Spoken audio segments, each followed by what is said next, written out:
Assalamualaikum warahmatullahi wabarakatuh. Alhamdulillahi rabbil alamin. Wabihi nasta'inu ala umurid dunya waddin. Wassalatu wassalamu ala nabiyyina Muhammadin wa ala alihi wa sahbihi ajma'in. Amma ba'du. Radina billahi rabba wa bil islami dina wa bi Muhammadin nabiyya wa rasula. Rabbana zidna ilma warzuqna fahma, amin ya rabbal alamin. Ayyuhal hadirun wal hadirat, usikum wa nafsi bitaqwallah, faqad fazal muttaqun, wa akhsukum ala ta'atihi la'allakum tuflihun. Hadirin hadirat jamaah salat zuhur Masjid At-Tanwir pimpinan pusat Muhammadiyah yang kami hormati, para guru, para kiai, para sesepuh, para tokoh yang hadir dalam kesempatan hari ini maupun yang menyaksikan dari rumah. Semoga kita senantiasa dalam limpahan rahmat dan nikmat dari Allah SWT, dimudahkan semua urusan kita, diberkahi kehidupan kita. Untuk saudara-saudara kita yang sedang sakit, yang sedang kurang sehat, semoga Allah berikan kesembuhan yang terbaik, diberikan kesehatan. Untuk saudara-saudara kita yang sedang mengalami masalah atau urusan-urusan yang sulit, semoga Allah mudahkan urusannya, dilancarkan semuanya. Saudara-saudara kita yang sedang berusaha dan usahanya sedang merintis, mudah-mudahan dimudahkan usahanya, dimudahkan untuk bekal ibadah kepada Allah Subhanahu wa taala.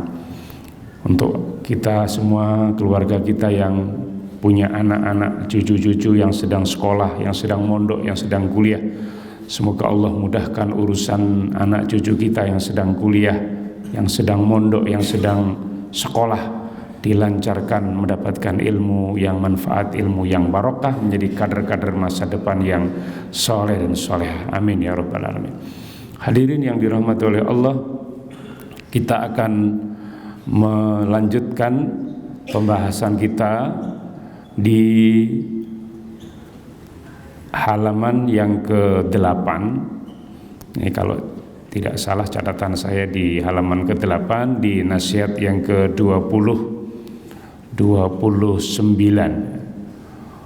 wal maqalah at-tasi'ah wal ishrun, makalah yang ke-29. Sudah ini? Oke, kita masuk ke bab 3 berarti ya. Oh maaf, ya berarti kita masuk ke bab 3. Oh belum.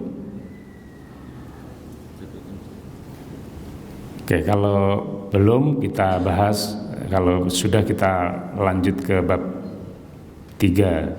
Belum Ustaz ya? Makalah yang ke-29 di halaman 8 bagian akhir itu, sepertiga terakhir. Qala Asy-Syibli, berkata Imam Asy-Syibli. Imam Asy-Syibli itu namanya Abu Bakar Dalaf bin Jahdar Asy-Syibli. Beliau dikenal dengan nama Imam Asy-Syibli, nama terkenalnya itu. Beliau seorang ulama besar yang memiliki keilmuan yang baik, akhlak yang baik, ibadah yang baik. Beliau berkata, "Idza aradta an tasta'nisa billah." Jika kamu ingin berdekat-dekatan atau tenang bersama Allah, jika kamu ingin senang, merasa tentram, damai bersama Allah, ay yaskuna qalbuka ma'allah, yaitu hatimu tenang bersama Allah, wala yanfiru minhu, dan tidak lari dari Allah. Tenang dengan Allah, otomatis akan asik berlama-lama bersama Allah, tidak menjauh dari Allah.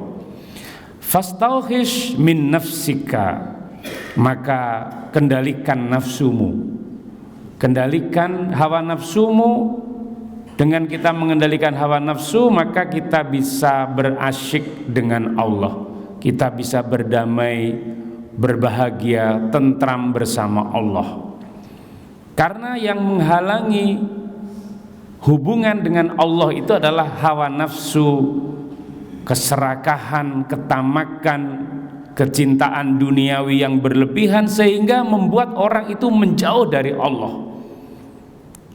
Gara-gara mengejar harta yang berlimpah, kedudukan yang tinggi, orang bisa melakukan apa saja, memalsukan dokumen, menerabas hak-hak orang, merampas milik orang, merampas milik negara, merampas milik rakyat, menjual laut, menjual pulau, menjual gunung, karena demi melampiaskan kerakusan, ketamakan terhadap dunia.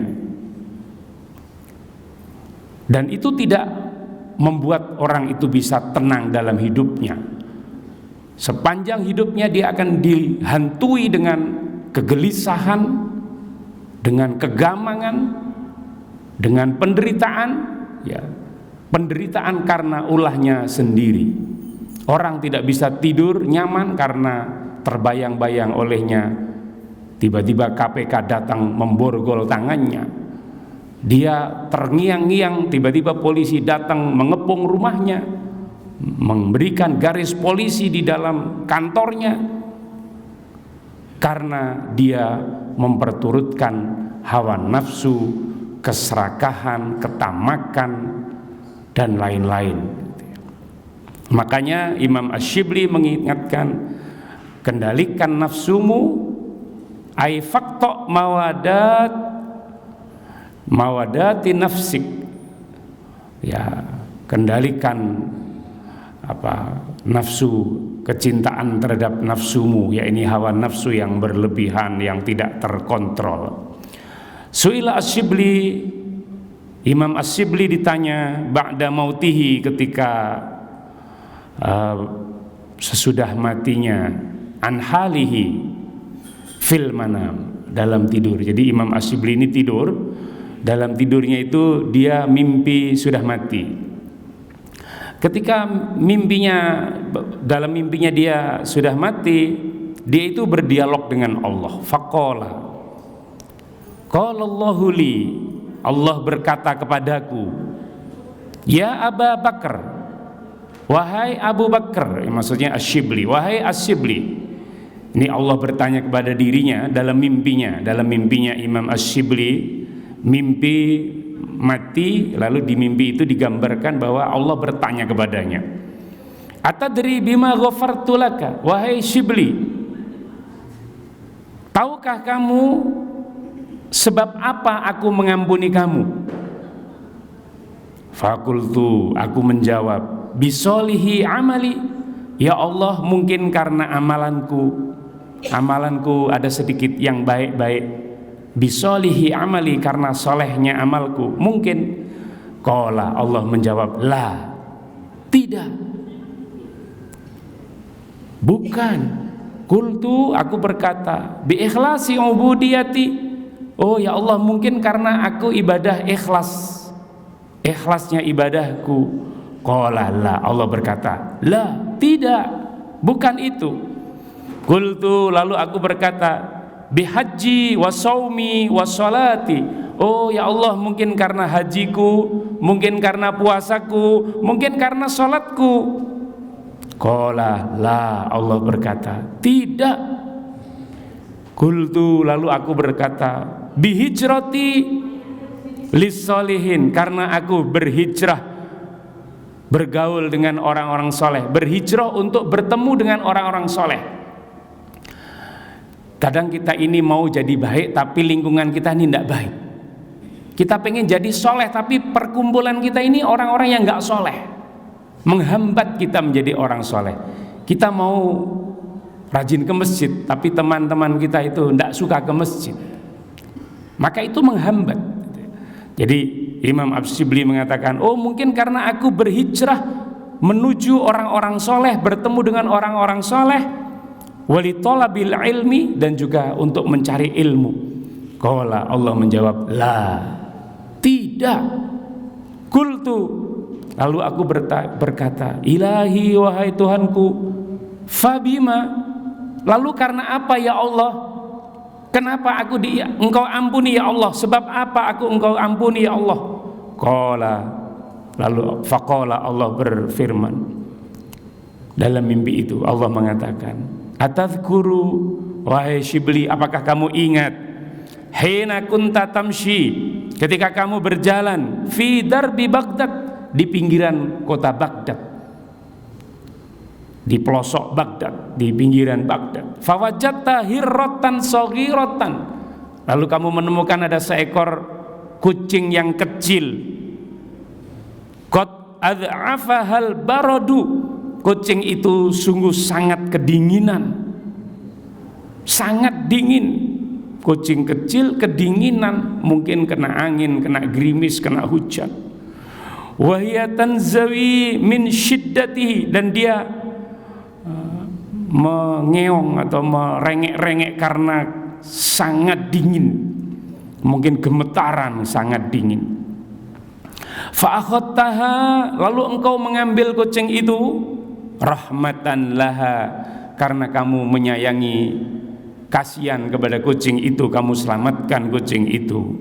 Wa adkhaltaha fi farukan alaika, lalu kamu masukkan kucing itu ke dalam satu tempat, satu wadah. Ya mungkin kalau kita gitu seperti kayak dimasukkan kardus atau dimasukkan satu tempat yang hangat gitu. Wiqayatan laha, untuk melindungi dia dari kedinginan. Fakultu na'am, lalu aku mengatakan, betul ya Allah, betul ya Allah, aku dulu pernah menyelamatkan seekor kucing kecil yang gemetaran karena kedinginan.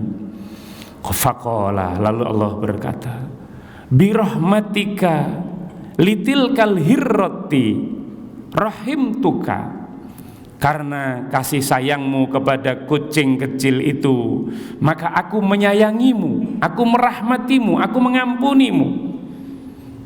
Bapak Ibu yang dirahmati oleh Allah, rupanya Imam Asy-Syibli enggak menyangka bahwa hal-hal kecil yang sifatnya itu mungkin dianggap sepele oleh orang, menyelamatkan binatang, memberikan sesuatu perlindungan kepada makhluk-makhluk lemah, rupanya itu yang membuat Allah itu menerima, Allah itu ridho, dan Allah memberikan rahmat dan ampunannya. Mungkin kalau kita kembangkan teori ini, ya ini jika kita menyayangi kehidupan, menyayangi orang-orang yang patut kita sayangi, orang-orang lemah, orang-orang kecil, orang-orang yang terhimpit, orang-orang yang hidupnya susah, mengais rezeki dengan susah. Udah gitu mereka berhadapan dengan kekuatan senjata, kekuatan pemodal, kekuatan oligarki yang menghimpit mereka. Mereka harus bersaing dengan serigala-serigala besar, mereka harus bersaing dengan singa-singa besar, sementara mereka hanya kelinci-kelinci kecil atau domba-domba kecil, atau seolah-olah seperti itu, tanpa ada yang melindungi, tanpa ada mengayomi. Bagaimana ekonomi laksana, ekonomi rimbawi? Ekonomi rimbawi adalah ekonomi di mana yang kuat akan menggerus yang lemah, pemodal-pemodal besar akan menggencet pemodal-pemodal kecil, dan tidak ada ampun. Betapa banyak warung-warung gulung tikar, warung-warung kecil miliknya Abang, Uni, Teteh, miliknya orang Madura, miliknya orang-orang, mereka bersaing dengan modal-modal yang triliunan, yang ratusan miliar. Di pojok-pojok desa, di pojok-pojok kecamatan, semua dilibas oleh kekuatan modal-modal besar.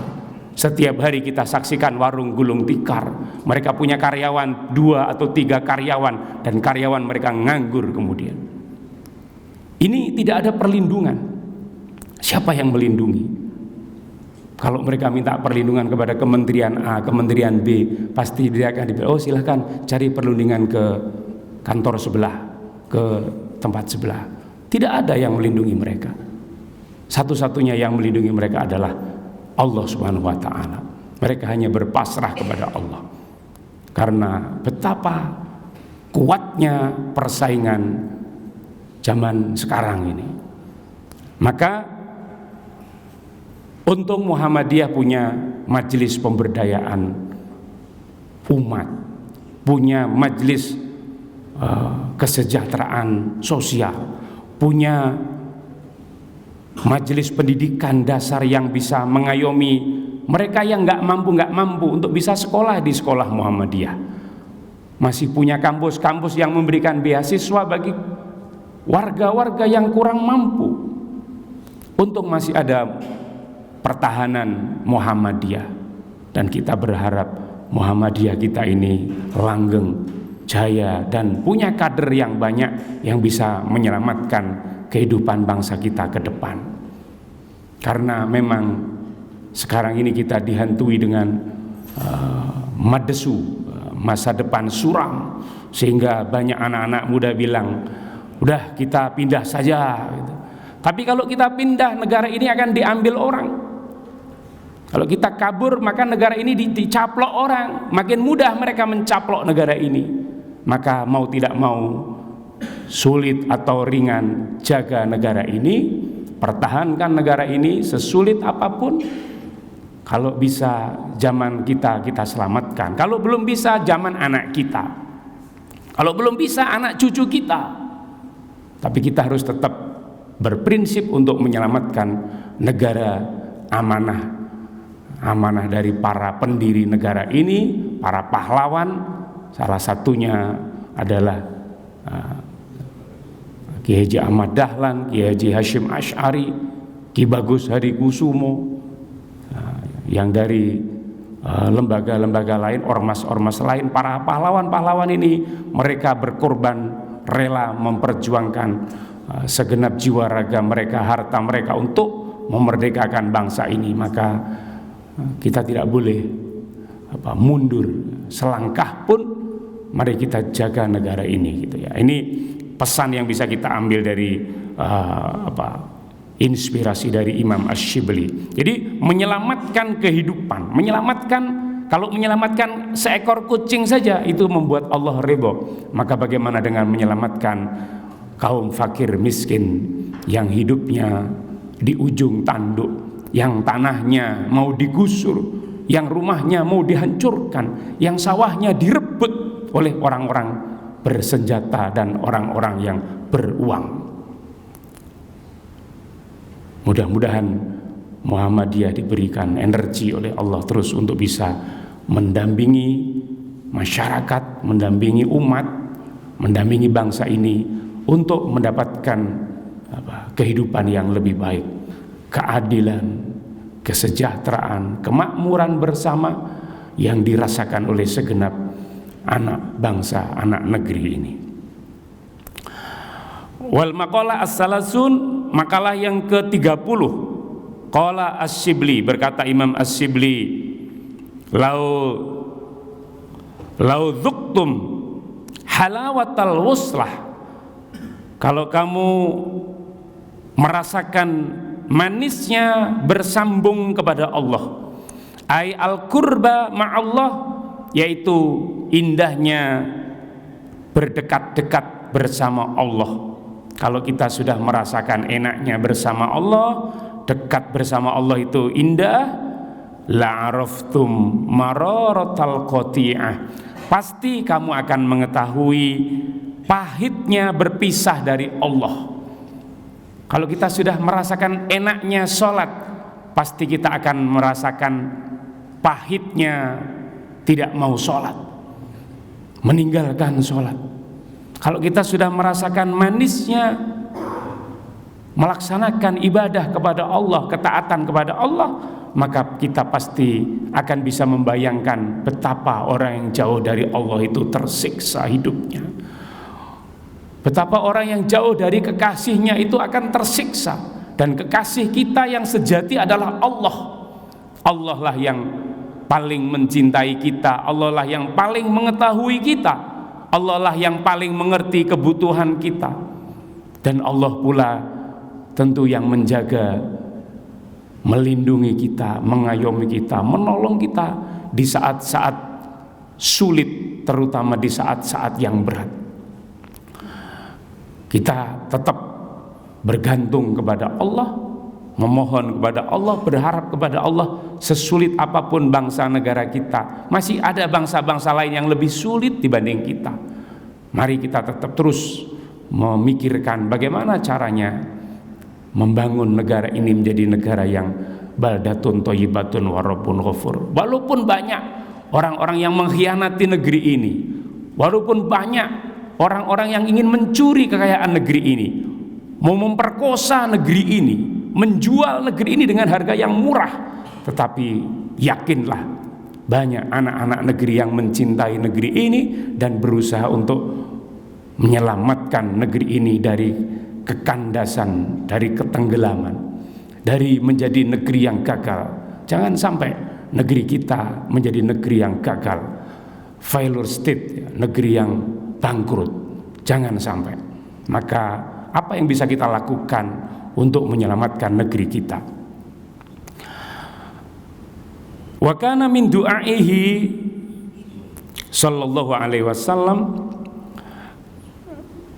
doanya Nabi itu mengajarkan satu doa kepada kita. Allahumma rzuqni ladzatan nadhari ila wajhika.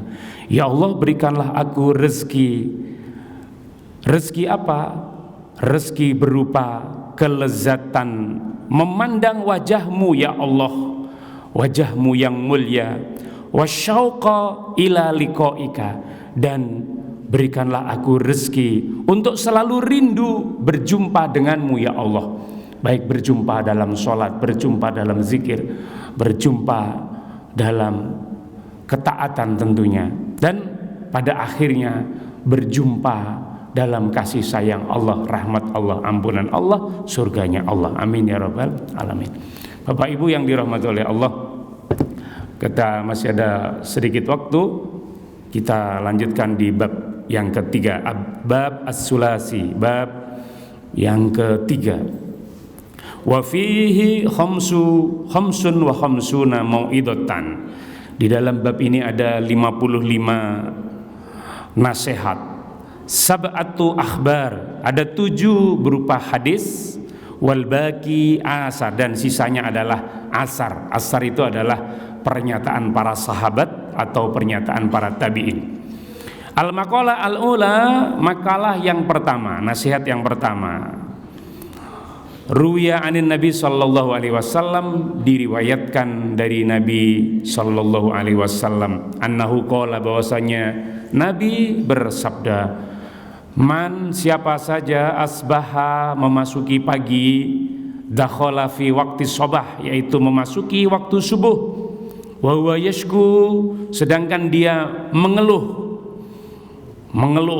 atau mengadu, ilan nasi, kepada manusia, mengeluh kepada manusia, diqal ma'ashi, tentang sempitnya hidup, tentang sulitnya hidup. Ya, ini banyak mengeluh kepada sesama manusia tentang sulitnya hidup. Faka'annama yashku rabbahu, maka seolah-olah orang ini sedang mengeluh kepada Tuhan, mengadu, sedang mengeluh kepada Tuhannya. Wasyikayah, dan mengadu itu la taliku illa ilallah, tidak pantas kecuali ditujukan kepada Allah. Kalau kita berkeluh kesah, mengadulah kepada Allah. Kalau kita berdoa, berdoalah kepada Allah. Kalau kita menyampaikan kegelisahan, sampaikan kepada Allah melalui sholat kita, melalui zikir kita, melalui munajat kita. Fa innaha min jumlatid du'a, karena mengadu atau mengeluh itu juga bagian dari doa. Karena itu Nabi mengajarkan kita, sampaikan keluhanmu kepada Allah melalui sholat-sholat kita, terutama sholat-sholat malam, sholat-sholat di jam-jam 3, jam 4. Mengadulah kepada Allah tentang hidup kita ini, biar Allah yang ikut membantu, menolong, memberikan jalan keluar kita. Kita semua ini banyak urusannya, ada urusan ekonomi, ada urusan kesehatan, ada urusan masyarakat, ada urusan ini dan itu, dan semuanya itu kita butuh pertolongan Allah, butuh kasih sayang Allah, butuh bantuan dari Allah, karena Allah lah zat yang maha menolong, zat yang maha mengayomi, melindungi kita. Bantuan dari manusia bisa saja, tetapi itu adalah sifatnya, ya, bantuan dari manusia itu sifatnya ya relatif. Tetapi kalau bantuan yang sesungguhnya datangnya dari Allah. Kadang manusia datang dan pergi, tapi kalau Allah itu tidak pernah pergi. Allah itu selalu bersama kita. Setiap waktu Allah bersama kita. Senang dan susah Allah bersama dengan kita. Tidur maupun bangun Allah bersama kita. Maka sampaikan doa-doa kita kepada Allah untuk menguatkan usaha kita. Doa ini merupakan bagian dari usaha menguatkan perjuangan kita. Ar-ridha fahiya amma syikaya ilan nas. Adapun mengeluh kepada manusia, fahiya min alamati adamir ridha. Itu termasuk tanda-tanda tidak ridha. Bikismatillahi, dengan pembagian dari Allah, lahu baginya, kama ruya an Abdullah bin Mas'ud, sebagaimana diriwayatkan dari Abdullah bin Mas'ud, qala berkata, qala Rasulullah sallallahu alaihi wasallam bersabda, ala u'allimukum, maukah aku ajarkan kepada kalian al kalimat, satu kalimat, jadi kalimat-kalimat, ajaran-ajaran, allati takallama biha Musa, yang kalimat-kalimat ini disampaikan al takallama biha Musa alaihissalam, dibaca atau disampaikan oleh Nabi Musa ketika jawazal bahro, ketika menyeberangi lautan, ma'a Bani Israel, ketika menyelamatkan Bani Israel. Jadi Nabi Musa dulu ketika dikejar oleh Fir'aun dengan segenap tentaranya yang kuat, dan Haman mengejar Nabi Musa, sementara Nabi Musa ini sangat kecil pasukannya, anggotanya tidak banyak, tetapi Fir'aun ini kekuatannya luar biasa. Fakulna, lalu kami berkata, bala ya Rasulullah, boleh ya Allah, dengan senang hati ya Rasul. Bala, dengan senang hati ya Rasulullah. Qala kulu, Rasulullah bersabda, katakanlah, nah ini doa yang baik, Allahumma ya Allah, lakal hamdu, bagimu segala puji, wa ilaikal mustaka, kepadamulah tempat mengadu, wa antal musta'an, dan engkaulah yang dimintai pertolongan ya Allah. Wala haula wala quwata illa billahil aliyyil azim. Tidak ada daya, tidak ada kekuatan kecuali atas izin Allah yang maha tinggi, yang maha agung. Jadi ini adalah zikir yang dulu dibaca oleh Nabi Musa ketika dikejar-kejar oleh Fir'aun. Mari kita biasakan juga membaca zikir ini ya. Allahumma lakal hamdu wa ilaikal mustaka wa antal musta'an wala haula wala quwata illa billahil aliyyil azim. Apalagi di zaman yang ya, agak sulit, di zaman yang agak susah, agak berat, kita baca zikir ini agar Allah memudahkan jalan kita, memudahkan perjuangan kita, memudahkan langkah bangsa ini untuk keluar dari kemelut ya, kemelut yang cukup berat ya.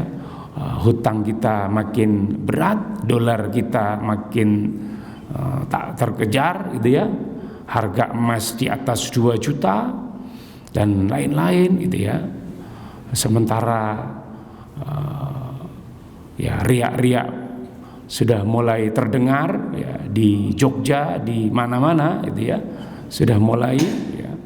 Kita berharap semoga Allah melindungi bangsa kita, negara kita, khususnya rakyat Indonesia, bangsa Indonesia ini.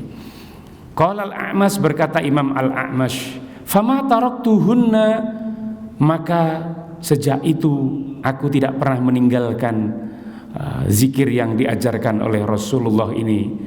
Mungdu sami'tuhunna, sejak aku mendengar min Syakiki al-Asadi al-Kufi, dari saudaraku yaitu Al-Asadi dan Al-Kufi ya. Jadi beliau mendapatkan ajaran ini dari saudaranya, dari gurunya, dan kemudian ini diamalkan terus oleh Imam Al-A'mash. Wa huwa Abdullah radhiyallahu an, dan dikil ini dari Abdullah radhiyallahu anha, yaitu Abdullah bin Mas'ud. Qala Al-A'mash, berkata Imam A'mash, atani atin fil manam, telah datang kepadaku orang yang datang fil manami, di dalam tidur. Faqala, lalu dia berkata, ya Sulaiman, wahai Sulaiman, zid fi hadhil kalimat, tambahkanlah di dalam kalimat ini. Nah, jadi tadi itu ditambahkan dengan kalimat wa nasta'inuka, ya Allah aku mohon pertolonganmu ya Allah, ala fasadin fina, di tengah kerusakan yang terjadi di tengah-tengah kami. Wa nas'aluka, dan aku mohon kepadamu ya Allah, sholaha amrina, kebaikan urusan kami. Mohon kebaikan, mohon pertolongan, mohon dibaguskan urusan kami. Kullihi, semuanya ya Allah. Jadi zikir tadi ditambahkan dengan wa nasta'inuka ala fasadin fina wa nas'aluka sholaha amrina kullihi. Kalau tidak ditambahi juga tidak apa-apa. Tadi zikir tadi sudah sangat lengkap. Nah, lanjut sedikit lagi. Nah, masih ada waktu 10 menit ini. Kita lanjutkan atau kita tanya jawab ini? Kalau ada yang mau ditanyakan, kita silakan. Kalau tidak, kita selesaikan satu nasihat ini. Nah, kita lanjutkan ya, kayak yang tidak ada. Waman asbaha, dan siapa saja yang pagi-pagi hari, aidahola fis sobah, yaitu di waktu pagi subuhnya, li umurid dunya khazinan, sedihnya itu kalau urusan dunia. Li umurid dunya khazinan, terhadap urusan dunia itu sedih ya. Tapi kalau urusan akhirat nggak pernah sedih. Kalau ketinggalan sholat subuh nggak pernah sedih, tapi kalau duitnya hilang 100.000 nyesel banget, sedih banget. Giliran urusan dunia yang hilang, sedih banget. Kambingnya dicuri orang, sedih banget. Sendalnya ke masjid hilang, kapok nggak ke masjid lagi gara-gara sendalnya hilang. Berapa harganya sendal? 20.000 mungkin, 10.000 mungkin, atau 50.000. Masa gara-gara kehilangan sendal 50.000 saja terus nggak mau ke masjid? Alasannya karena takut sendalnya hilang.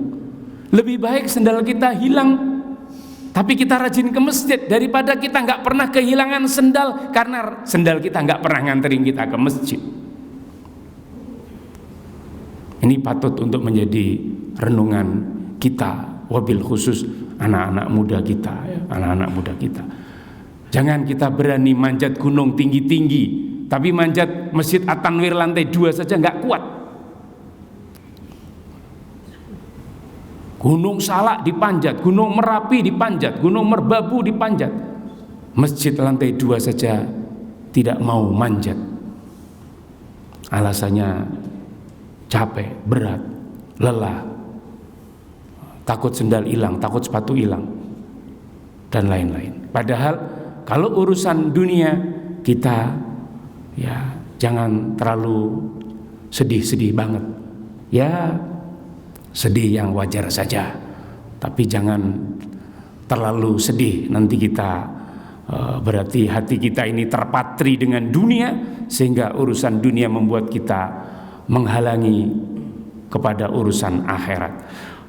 Fakot, jadi siapa yang bersedih dalam urusan dunia, yang remeh-remeh aja sudah bikin sedih dia, fakot asbaha syahiton alallah, maka sungguh itu membuatnya seolah-olah itu dia sedang marah kepada Allah. Jadi kalau urusan dunia yang remeh-remeh biasa saja, jangan terlalu dijadikan beban di hati. Wal maknanya adalah man hazana ala umurid dunia, siapa yang bersedih atas urusan dunia, faqad ghadiba Allah, sungguh seolah-olah dia sedang murka kepada Allah, sedang marah kepada Allah. Li'annahu lam yardo bi qadaillah, tandanya dia tidak redho dengan kodoknya Allah, tidak redho dengan keputusannya Allah. Walam yasbir ala balaihi, dan tidak sabar atas bala dari Allah. Kita semua ini pasti dikasih ujian oleh Allah. Ada orang dikasih ujian, hartanya berkurang, kesehatannya berkurang, umurnya berkurang, jumlah keluarganya berkurang, urusan ini berkurang, tabungannya berkurang, dan seterusnya berkurang. Ya, pendengarannya berkurang, penglihatannya berkurang. Dulu rambutnya hitam jadi rambutnya putih, dan lain-lain. Kita dikasih ujian-ujian oleh Allah. Maka ujian itu jangan membuat kita jauh kepada Allah, tapi justru dengan ujian itu kita semakin dekat kepada Allah. Itu tandanya kita redho dengan qadoknya Allah. Kita redho, kita bersabar atas ujian yang Allah berikan kepada kita. Dengan begitu kita menjadi hambanya yang sabar. Mungkin Allah pengen tahu kita ini masuk kelas sabar atau tidak.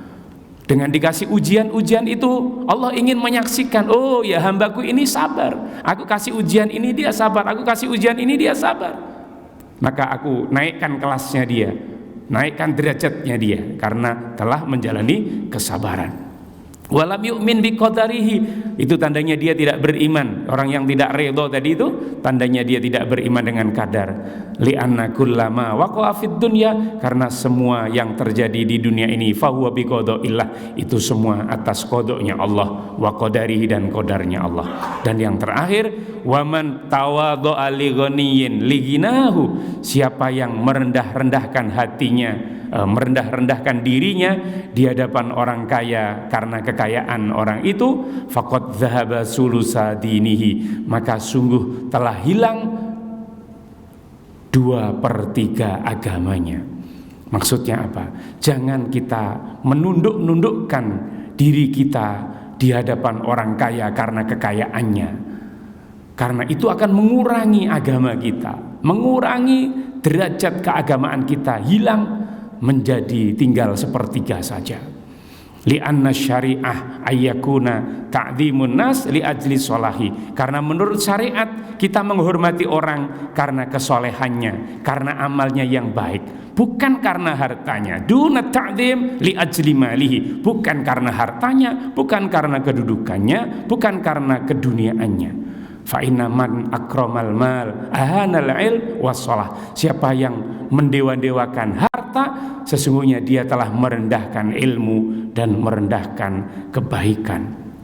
Hadirin yang dirahmati oleh Allah, terakhir, ini waktunya sudah mau habis.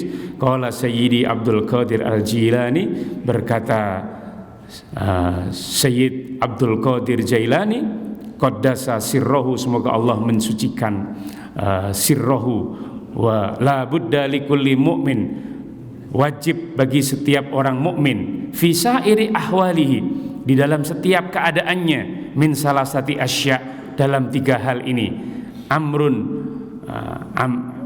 yatamassaluhu, jadi kalau ada perintah kita laksanakan. Jadi kalau orang muslim itu, orang mukmin itu, ketika bertemu perintah yatamassaluhu, dilaksanakan perintah itu. Wa nahyun yastanibu, kalau ketemu larangan dijauhi larangan itu. Wa qadrun yardo bihi, kalau ketemu kadar atau ketentuan Allah, dia redho dengan ketentuan itu. Itu yang diajarkan oleh salah satu ulama besar, namanya Syekh Abdul Qadir Jailani, mengajarkan tentang orang mukmin kalau ketemu perintah laksanakan, ketemu larangan jauhi, ketemu ketentuan Allah redholah, maka itu akan hidupnya menjadi kebaikan. Hadirin yang dirahmati Allah, kurang lebihnya itu yang bisa kita kaji pada kesempatan hari ini. Insya Allah kita akan lanjutkan pada kesempatan yang lain lagi, pas sudah jam 12:58 atau mendekati jam 1. Kita cukupkan dulu sampai sini. Nanti kalau ada pertanyaan kita lanjutkan sesudah forum resminya. Shadaqallahul adzim, nasrum minallah wa fathun qarib. Terakhir, ini masih di bulan Syawal, atas nama pribadi dan atas nama keluarga besar para narasumber di Masjid At-Tanwir, mohon dibukakan pintu maaf kalau ada hal-hal yang kurang berkenan. Selamat Idul Fitri, taqabbalallahu minna wa minkum. Kurang lebihnya mohon dimaafkan. Kullu amin wa antum bi khair. Nasrun minallah wa fathun qarib, basyiril mu'minin fastabiqul khairat. Assalamualaikum warahmatullahi wabarakatuh.